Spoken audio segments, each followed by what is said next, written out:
Bien, muchas gracias. Esta es una edición especial de nuestro programa. Justamente vamos a conversar con un especialista, un médico peruano que está cumpliendo una gran labor, en este caso en los Estados Unidos. ¿Y por qué en los Estados Unidos? Queremos centrar justamente parte de nuestra conversación, porque acabamos hace pocos minutos de alcanzar el 1.000.000 de contagiados. Es definitivamente el epicentro de la pandemia, los Estados Unidos. Estas cifras que no se han detenido, no ha habido nada que las pueda frenar, han seguido en aumento y, como repetimos, ya se alcanzó el 1.000.000 de contagiados. Estamos entonces en vivo desde California con el doctor Gerardo Cabanillas. Él es especialista en medicina interna del Hospital Pacific Hospital, justamente en la ciudad de Los Ángeles, en California. ¿Cómo está, doctor? Bienvenido. Buenos días, Gerardo. Bien, acá trabajando como siempre. Gracias por brindarnos un tiempo para hacer llegar información adecuada a toda la población en la medida de lo posible. Claro que sí, doctor. Y bueno, y le agradezco, por supuesto, por este tiempo. Y bueno, no sé si nos puede dar en todo caso una pequeña reflexión, probablemente luego de varias semanas de lucha constante, de ver escenarios casi de guerra en los hospitales, queriendo de que los pacientes no se sigan yendo, no sigan falleciendo, no se siga contagiando la gente, pero alcanzamos el 1.000.000. ¿Era algo que se veía venir ya desde hace tiempo, doctor? Ha sido una situación bien difícil, una situación sui generis para todos, ¿no?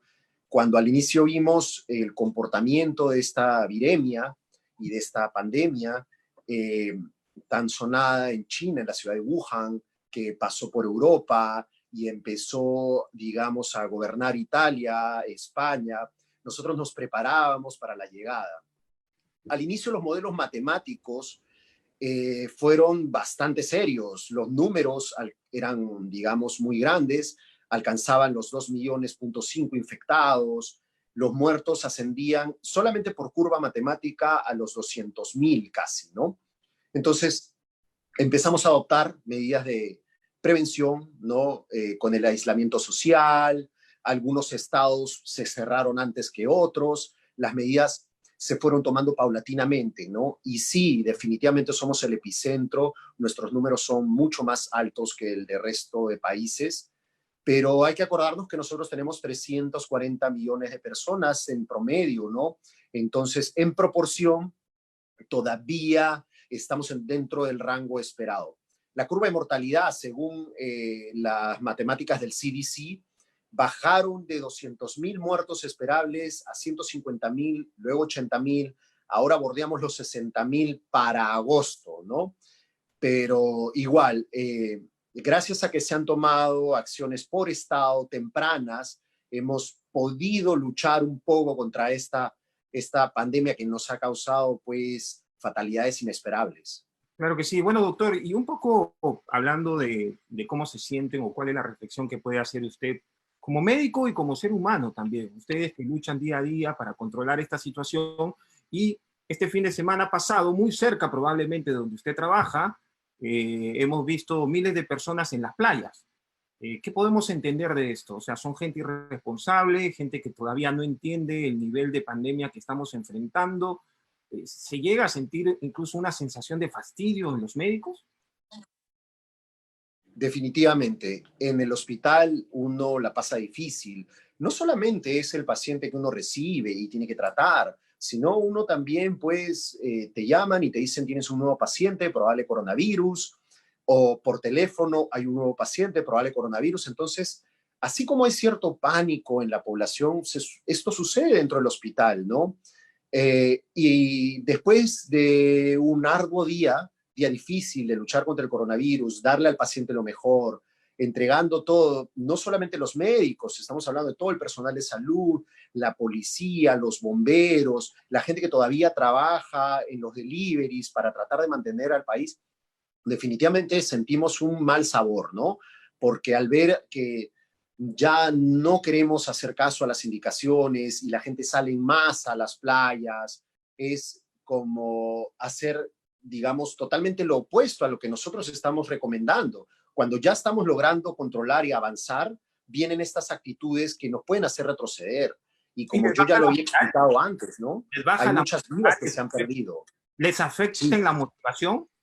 definitivamente, definitivamente. Quisiéramos que las cosas continúen para estar seguros de que estamos yendo todos juntos en la misma dirección, pero esto no está sucediendo, ¿no? La gente es libre de optar qué hacer en su día a día, pero ya se trata de proteger al otro también, no se trata solamente de yo me protejo o yo salgo y me descuido porque yo quiero, no, es porque vas a afectar al otro también y al final ese otro puede terminar en nuestras manos, ¿no? Nosotros también tenemos familia, nosotros tenemos pacientes pasándola difícil, entonces hay que pensar en ellos. Claro que sí, doctor. Bueno, doctor, y un poco también hablando de la realidad que puede ocurrir en el mismo Perú, que es su país, mi país, y en otros países de Latinoamérica, hay una preocupación grande sobre qué pasa con los otros pacientes, aquellos que ya venían sufriendo de otros tipos de dolencias, presión alta, tema cardíaco, el tema pulmonar, riñones, hígado, pacientes delicados, gente que sufre de cáncer y que se acerca a los hospitales porque necesita seguir con su tratamiento y le dicen, no, estamos en un escenario de guerra, más bien vete porque te puedes contagiar de coronavirus. ¿Cómo hacer con ellos, por favor? Así es. Gerardo, ese punto es muy importante. Para eso estamos trabajando con lo que es la telemedicina o medicina a distancia, ¿no? Todos tenemos nuestros pacientitos con algún cáncer, con problemas de diabetes, hipertensión, fallas cardíacas, fallas renales, etcétera, etcétera. Esos pacientes necesitan cuidado también, Gerardo. No se les puede dejar simplemente flotando en el aire o decirles estamos cerrados, no estamos atendiendo. Sí, pero esos pacientes necesitan medicina, ¿no? Yo te pongo el ejemplo, un paciente con cáncer que tenga náuseas o tenga diarrea y por ahí no puede comer adecuadamente. Eso es importante, hay que cortarlo ya y es cuestión de llamarlo y es cuestión de enviarle el tratamiento a la casa porque ese paciente se va a deshidratar, se va a desnutrir, no va a poder luchar con el cáncer y probablemente todo el progreso que haya causado la quimioterapia o la radioterapia o la cirugía que hayan tenido, se va a ver entorpecido y va a haber un retroceso, porque si hay desnutrición, si hay deshidratación, ese paciente se va a complicar. Entonces es muy importante que no se deje al paciente sin cuidar. Cuestión de llamarle el tratamiento a la casa, porque ese paciente se va. Sí, doctor, ¿me escucha? Sí, ya te escucho. Sí, disculpe, tuvimos un pequeño fallo técnico, pero bueno, doctor, bueno, entonces, ¿qué pasa? ¿Hubo un mal planeamiento de parte de las autoridades, de las direcciones de los hospitales, que, bueno, se vieron de alguna manera sorprendidos por la gran cantidad de pacientes, por el título de pandemia, pero se olvidaron por momentos de al menos guardar un área para aquellos pacientes que sufren de otras enfermedades? ¿Algo ocurrió así? Yo creo que se trata de la cantidad de recursos, o sea, la cantidad de médicos que pueden manejar un paciente COVID, que entienden de manejo de ventilador, de fluidos, de manejo crítico, no es tan grande. Entonces, tampoco puedes usar todos los recursos para manejar a los pacientes con coronavirus. O sea, definitivamente es necesario y sería excelente si pudiéramos dividir un poco las tareas, ¿no? Y a los pacientes o a los médicos que no están manejando pacientes con coronavirus, que no están en el día a día metidos en esto, poder darles cierta carga de estos pacientes y decirles, oye, encárgate de esta población mientras se lucha contra lo otro, porque si no vamos a acabar la pandemia del coronavirus y después va a venir otro gran problema de salud. Todos los pacientes que quedaron sin cuidados, sin medicina, sin exámenes de laboratorio, sin exámenes de imágenes, se van a ver complicados y van a venir al hospital.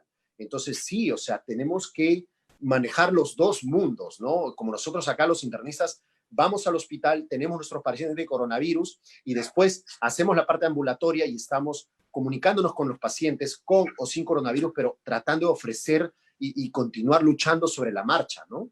Claro, doctor, bueno, hay que recordar que estamos entonces con el doctor Gerardo Caballero, o Cabanillas, perdón, Gerardo Cabanillas, que es especialista en medicina interna del Hospital Pacific Hospital en Los Ángeles, California. Doctor, usted es peruano y ha hecho también justamente su recorrido médico en la sierra de nuestro país y usted sabe que hay muchas deficiencias. Entonces usted habla del la medicina por el internet, ¿verdad? Por las consultas, por la videocámara. Eso parece muy improbable en zonas muy alejadas en nuestro país. ¿Qué podría recomendar en todo caso para nuestro Perú, que lo que está ocurriendo? Esa es una muy buena pregunta, Gerardo. Yo trabajé en la Sierra Peruana, en el centro poblado Canchapalca, del distrito de Comas, la región Junín, que está a mitad de la sierra y la selva peruana. Fue una experiencia muy bonita, muy difícil conocer la cruda realidad del país, ¿no? Cuánta pobreza hay. Sin embargo, hay programas. En este tiempo había el programa Juntos, que hace llegar un bono a las familias, ¿no? A través de los proveedores de salud. Nosotros íbamos con una moto, íbamos a la región con un auto y tratábamos, pues, en un día ofrecer atención de salud a los pueblos más alejados, ¿no? Entonces, definitivamente no podemos cruzarnos de brazos, hay que hacer algo por esa gente. No es cuestión tampoco de, oye, hay que instalar internet para que ellos puedan tener internet. Probablemente esos costos sean muy altos. Podríamos hacer llegar la salud de la misma manera, ¿no? Enviar equipos que puedan tratar estas dolencias, que puedan tratar estas enfermedades crónicas, por lo menos, no lo sé, quizás una vez cada 2 semanas, una vez al mes, los expertos podrían ayudarnos en ese tema, pero tratar de no descuidarlos y siempre buscar la forma de llegar a ellos, ¿no? Claro, doctor, bueno, en muchos lugares ya se está hablando de planes para reabrir la economía. Aquí en los Estados Unidos, por ejemplo, en zonas como Nueva York, se habla del 15 de mayo, en otros estados ya en los próximos días, nomás a inicio del próximo mes. En Perú también se ha dictado una cuarentena hasta el Día de la Madre y así sucesivamente. ¿Estamos listos, doctor, para de alguna manera reabrir o flexibilizar las medidas? ¿Cuál es el comportamiento que debe tener desde ahora el nuevo ciudadano? ¿Y qué esperanzas tenemos de que lo vayan a hacer, teniendo en cuenta que vemos fotografías como la de las playas en Los Ángeles? Definitivamente. A ver, vamos en orden. Primero, es una pregunta difícil sobre la parte económica porque a pesar que no es mi campo, yo tengo que darte la opinión sobre la parte médica, ¿no? Entonces, sobre la parte médica, si tú me preguntas, yo te voy a decir que todavía continúe la cuarentena, ¿no? Eso definitivamente afecta la economía y para eso tendríamos que tener la opinión de algún experto en el tema, ¿no? Sobre todo si es que lidiamos con gente que no hace caso a las instrucciones, es frustrante definitivamente ver cómo muchos de los ciudadanos no solamente no respetan las medidas, sino que se colocan una máscara y porque ya tienen máscara salen y hacen todo su día sin saber que están contagiando gente, no, sin saber que esto lo único que hace es prolongar el llegar al pico de la curva y empezar la etapa de la recuperación, ¿no? Mucha gente se pregunta por qué las medidas están fallando, porque no estamos acatando las órdenes. Y sí, hemos puesto al policía, hemos puesto a la seguridad ciudadana para apoyarnos, pero no nos damos abasto, ¿no? Y a pesar de que hacemos esto un día tras otro, al día siguiente seguimos encontrando gente que no obedece las reglas, seguimos encontrando gente que ya no quiere respetar las regulaciones, entonces eso complica mucho la situación. ¿Qué nos espera más adelante? Ponernos más estrictos aún. Es decir, si yo salía con mi máscara y con aislamiento social, tengo que entender que ese comportamiento va a continuar durante un tiempo. ¿Cuánto tiempo? No se sabe. En la Fundación Melinda y Bill Gates sacaron un artículo muy bueno de cuáles serían los pasos a tomar para poder empezar a abrirnos al mundo otra vez y empezar nuestra vida social como era. Y puedo rescatar unos puntos muy importantes. Número 1, continuar haciendo el test del coronavirus. Es muy importante. Número 2, identificar las poblaciones de riesgo. Saber a quién tengo que monitorizar mucho más que en otra zona, ¿no? Número 3, poder hacer un sistema de lo que se llama acá el tracking, ¿no? O sea, digamos, el seguimiento de la persona que está infectada con coronavirus y seguir a los contactos, o sea, tratar de identificar al enemigo de pies a cabeza, ¿no? Número 4, poner la esperanza a una llegada de la vacuna. Y número 5, continuar trabajando en la investigación arduamente para poder establecer un protocolo que diga, esta es la medicina que se va a usar, este es el régimen que se va a usar para tratar y que se haga eso universal. Pero es algo que todavía estamos tratando de encontrar nosotros, los médicos y también obviamente los científicos. Claro, y además parece muy difícil, doctor, hacer un real seguimiento, ¿no? A los casos justamente para evitar que sigan contagiando. Yo le comento algo. En la India hay un muchacho de 19 años que fue a repartir alimentos en estos negocios de delivery y tuvo contacto con 70 familias. Y como él se detectó que tiene coronavirus, las 70 familias han sido trasladadas a cuarentena. Entonces, hoy que también se habla de la reapertura del servicio de delivery, debe también tomarse con claridad y seguir de manera muy estricta los pasos, los nuevos pasos en este tipo de servicios. Por supuesto. Acá entran muchos campos a ayudarnos, ¿no? El médico no debe ser el único que diga se hace esto, se hace el otro. Definitivamente tiene que ser un equipo multidisciplinario, ¿no? Entonces, lo que tenemos que establecer es un protocolo que ya se está estableciendo, me parece, un protocolo que diga, mira, ¿sabes qué? Tu empresa de delivery tiene que hacer esto, esto, esto, esto, esto. Estos son los pasos a cumplir para que puedas empezar a operar. Ahora, número uno. Número dos, es un problema de recursos, porque necesitamos una cantidad enorme de tests, ¿no? Y eso no es fácil de conseguir. Estamos en la lucha. Sé que Perú, sé que Estados Unidos, sé que todos los países están en la lucha con tratar de conseguir los mejores tests, los más rápidos, los más adecuados, pero es la única forma de decir, oye, yo ya le hice el test a este muchacho, está negativo, no tiene síntomas, no, él ya puede empezar a trabajar. Entonces, solamente incrementando la cantidad de tests los podremos hacer. Como te digo, identificar al enemigo. Es decir, yo sé que en cierta zona hay una cantidad enorme de pacientes con coronavirus, ¿no? Entonces, enfocar esa zona y decir, bueno, voy a prestar mucho más atención, ¿no? Con mucho más cuidado a esta zona que en las otras. No es porque dejes la otra zona, es por el hecho de que la intensidad es importante, ¿no? Establezco todas mis medidas, pero a lo más difícil le pongo más atención y más fuerza, ¿no? Es una situación, como te decía al inicio, sui generis, una situación sine qua non, en la que estamos viviendo y tomando medidas en la marcha, porque no hay de otra. Nadie prepara un país para una pandemia. Tú no vas al colegio, a la universidad a recibir tu curso de pandemia. Entonces, conforme vayan apareciendo los problemas, tenemos que ir saltándolos. Claro, claro, claro, le entiendo. Ahora, doctor, ¿cuál es el tipo de mensaje médico que se debe dar de manera continua a la población? Algunos dicen, bueno, tengan cuidado con las noticias falsas, que comúnmente son las que más alarman.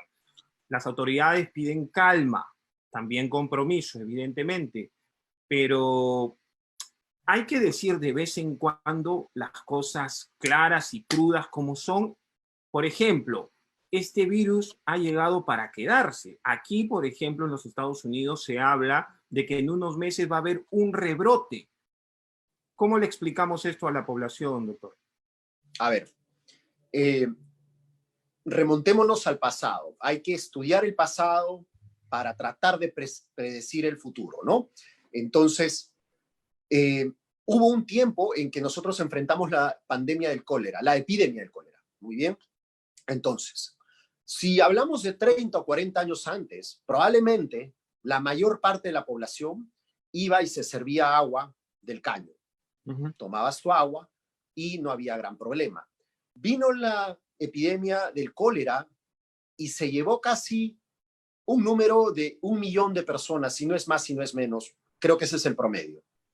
Después de eso, ya tenía mucho sentido hervir el agua, ¿no? Entonces, si ahora tú vas y encuentras una persona tomando agua directamente del caño, tú inmediatamente dices, ¿qué te sucede? ¿No? O sea, eso no es correcto. Pero es algo que hemos aprendido después de una pandemia, o de una epidemia, perdón, ¿no?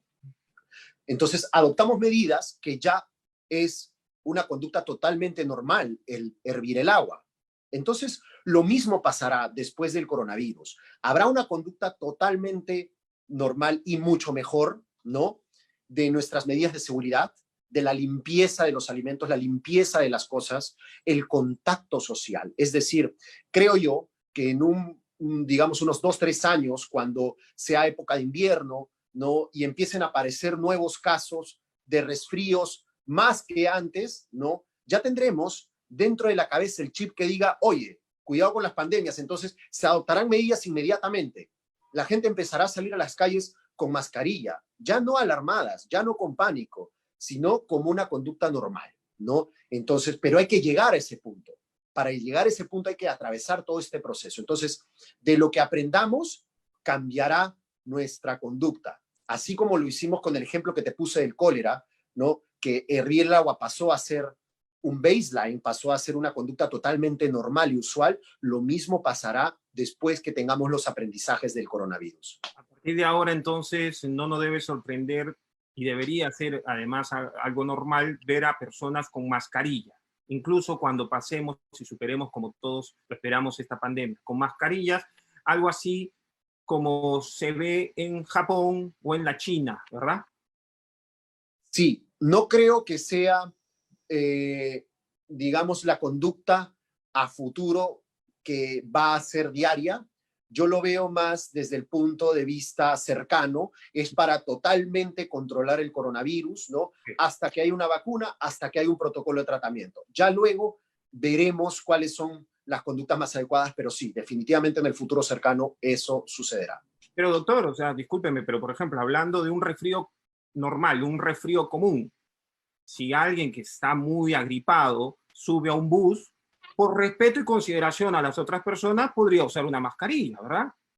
Totalmente de acuerdo, totalmente de acuerdo. Así creo que nos acostumbraremos a llevar un poquito de alcohol o un poquito de alguna sustancia que nos sirva para la limpieza de manos o una mascarilla, ¿no? Entonces, la conducta cambiará, ¿no? Quizás si tú subes al bus y tú sabes que estás con los síntomas, te pondrás una mascarilla y ya no serás el bicho raro del bus, ya no serás, digamos, el foco del miedo, ¿no? La gente entenderá, debe estar resfriado, debe estar con síntomas, y tú mismo adoptarás tus medidas, ¿no? Tú mismo probablemente te alejarás un poquito, usarás tu alcohol para las manos, ¿no? Si tienes tu mascarilla, te pondrás tu mascarilla, pero son aprendizajes de nuestra conducta diaria.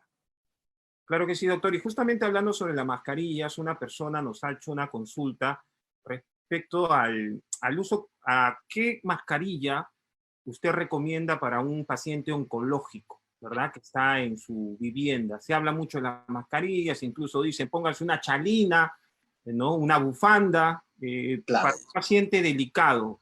¿Necesita la llamada N95 o qué puede usar?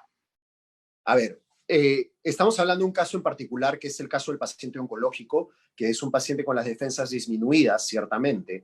Entonces, lo primero es el aislamiento social y eso es lo más importante. ¿Por qué? Porque si le decimos sal con tu mascarilla N95, pero él se expone a una carga elevada de gente con coronavirus en cierta situación de la que esta persona no está, digamos, consciente, ¿no? Inclusive ese caso podría infectarla, teniendo N95. Por otro lado, si yo le digo que use mascarilla nada más, podría ser que la mascarilla no le sea suficiente. Entonces, recomendarle primero que continúe su distancia social. Cuando todo mejore o necesite ir a comprar, que se aleje de la gente un poco, que evite las colas, ¿no? Doctor, ¿y con qué mascarilla tengo que comprar? Muy bien, con la mascarilla normal, siempre y cuando transitemos, ¿no? En un lugar donde no hay un cúmulo grande de personas, ¿no? Y donde nosotros tengamos la seguridad de que no vamos a acercarnos a nadie. La N95, por la ausencia de recursos, se debe reservar para el personal de salud. Sin embargo, si esta persona tiene una N95, ¿no? Yo le aconsejaría que la guarde para usarla en los lugares donde hay muchísima gente. Es decir, si ella va necesariamente a una farmacia que está súper llena o necesariamente un supermercado, podría beneficiarse de la N95, igual, alejándose de la gente y haciéndolo de manera rápida. Sin embargo, otra vez quiero recalcar que la N95, por la falta de recursos ahorita, debe ser guardada y si se pudiera, donada al personal de salud que tanto lo necesita. Bien, doctor. Entiendo que no hay respuesta perfecta, pero espero que estas recomendaciones le hayan servido. Bien, doctor, hablemos de Perú, por favor. Si me permite una pregunta también directa sobre ello. Estamos en los 28.000, casi 700 casos y Correcto. 782 víctimas mortales, personas justamente fallecidas. Bueno, recordábamos que en Estados Unidos hemos alcanzado el 1.000.000 de contagiados. En Perú, evidentemente, la curva sigue en ascenso. ¿En qué parte, en qué proceso de nivel de contagios estamos en el Perú, doctor? La gente puede pensar que ya estamos llegando a nuestro tope. ¿Cómo ve usted esa situación? A ver, la curva se diseña para cierto tiempo, ¿no? Nosotros le llamamos una campana de Gauss, ¿no? Entonces dividamos dos mitades, el 50% anterior y el 50% posterior, ¿no? Perú definitivamente está en el 50% anterior. ¿Estamos llegando al pico? Sí. No sé darte un número exacto, pero te podría decir que estamos en el 30 o 40%. Dificulto que estemos más de eso, tampoco estamos al inicio. ¿Qué ha pasado? Perú, desde un inicio, el gobierno peruano hizo las cosas bien, déjame decirte, desde mi punto de vista, ¿no? Yo respeto las opiniones, por supuesto, de cualquiera, ¿no? Pero desde mi punto de vista sí es un trabajo formidable. Ahora, el problema del Perú es que hay mucha informalidad y la informalidad te lleva a la necesidad de la gente de salir a las calles, ¿no? Entonces, eso es por un lado. Por otro lado, yo te podría decir que el peruano de por sí no ha adoptado las medidas por ignorancia o desinterés. Es decir, al no tomar las cosas como son de verdad, con la realidad y crudeza con las que se viven, ¿no? El peruano sale, compra, hace, y no te voy a decir todos porque sería ser bien injustos, hay gente que se está cuidando y está haciendo las cosas muy bien, ¿no? Pero todo el resto, por ignorancia o por descuido, no toma conciencia de que esto solamente prolonga y prolonga y prolonga la curva. Ahora, el gobierno toma medidas, ¿no? Digamos, trata de garantizar la seguridad del ciudadano. El gobierno estableció el estado de emergencia, el toque de queda. Dentro de nuestros pocos recursos mandaron a comprar ventiladores, mandamos a comprar tests, ¿no? Pero aún así, la gente, que es el factor más importante, y eso se dijo desde un inicio, lo más importante es el aislamiento social, no lo está cumpliendo a cabalidad. Quizás el 30% de la población o 40% se esté quedando en sus casas. Ese 50 o 60 está prolongando la curva, prolongando la curva. Entiendo que hay mucha necesidad de por medio. ¿Cuál es la mejor respuesta? No lo sé, pero yo te puedo dar la respuesta médica, que es que la curva se prolonga por el descuido de ellos. Y sí, son números difíciles. Son números difíciles, por supuesto. Y bueno, doctor, de alguna manera para comentar ya finalmente y acercárnosnos también a la parte final de la entrevista, recordando, por supuesto, que estamos con el doctor Gerardo Cabanillas, especialista en medicina interna del Hospital Pacific Hospital en Los Ángeles, California. Muchas gracias, doctor, por este tiempo. Bueno, doctor, si bien es cierto, hay personas que de alguna manera son irresponsables y quieren salir, están pensando desde ahora, oye, me voy a volver a reencontrar con mis amigos y todo esto. También hay personas desde el otro lado, las que de alguna manera incluso actúan con violencia y que están de alguna forma afectándose psicológicamente y no quieren salir ni de su cuarto. Ese extremo también no es un tema delicado, doctor, teniendo en cuenta que por ahí alguien sale al supermercado, regresa. De alguna manera también debería encontrarse de alguna forma de poder permitir a la gente que salga, aunque sea a la puerta de su casa, unos minutos. Bueno, doctor. Dame un segundito. Okay. No se preocupe, justamente ahí estamos. Seguimos ahí, sí. Hablábamos del otro extremo, de que tal vez hablábamos también de las familias pobres, que en un cuartito viven 5 o 6 personas, tenerlas metidas en su casa todo el tiempo, ¿no puede ser también peligroso? Totalmente. A ver, para contarte un poco, hay muchos pacientes que están pasando por cuadros de ansiedad importantes, ¿no? Entonces, hay que tener mucho cuidado con eso. Nuestros colegas, los psiquiatras, los psicólogos, ¿no?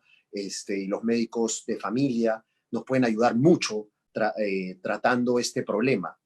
La ansiedad y el pánico nos gana, es así, ¿no? Y seguramente a ti te ha sucedido que te duele un poquito la garganta o te levantas con un poquito de dolor de cabeza y lo primero que se te viene a la cabeza es, me contagié del coronavirus, ¿me entiendes? Y es normal, es esperable cualquier ser humano tener este tipo de temores.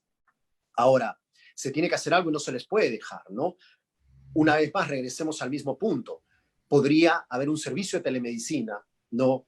Quizás que hablen con ellos unos 2, 3, 4, 5 minutos para poder escucharlos, para poder entender sus miedos. Probablemente no tengan nada más que una alergia, pero las noticias tan malas que flotan en el aire, ¿no? Nos traen a la cabeza la posibilidad del coronavirus y el miedo se adueña de nosotros. Es difícil, hay que llegar a ellos.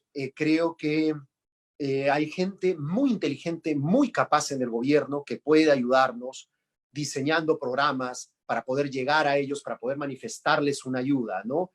Eh, por otro lado, como te digo, la parte económica es una parte muy importante.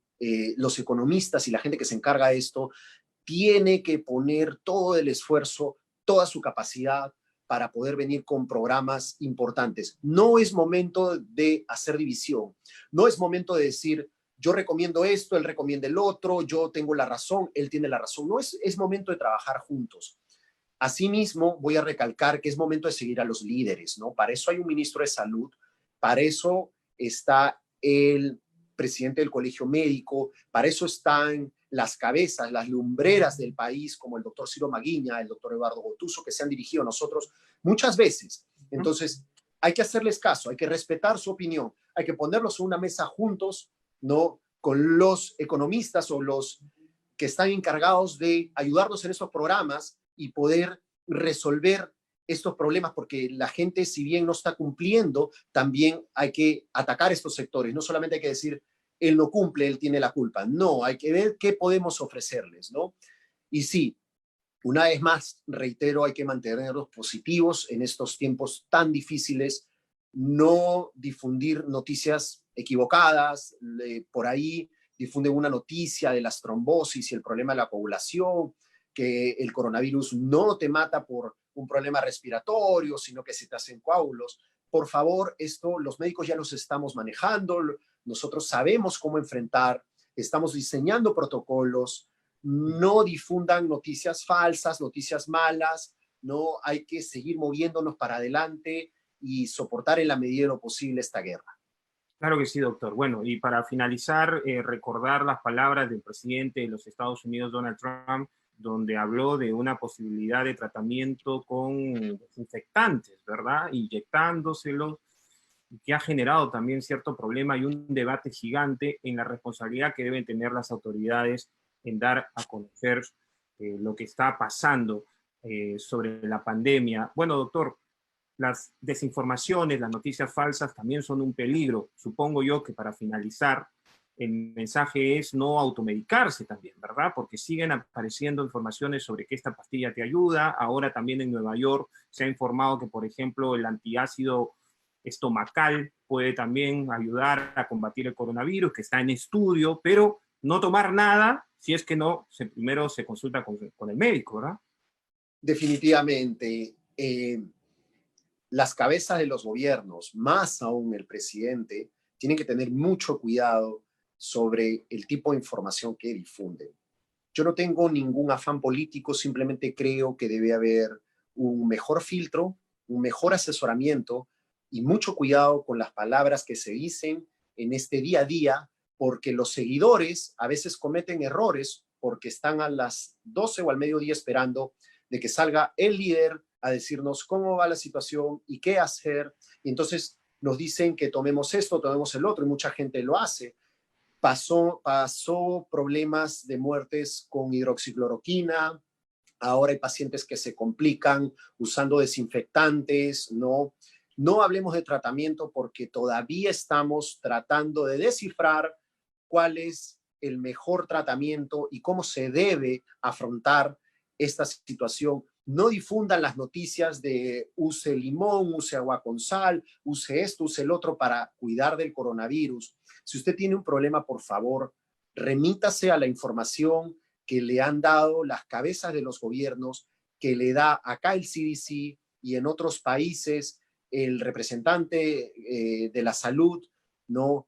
Y o comuníquese con su médico, porque tomar algo de forma inadecuada puede tener consecuencias catastróficas. Acá estamos nosotros, estamos dando batalla, probablemente es difícil conversar con nosotros inmediatamente, pero estamos sacando tiempo y esfuerzo de donde no tenemos.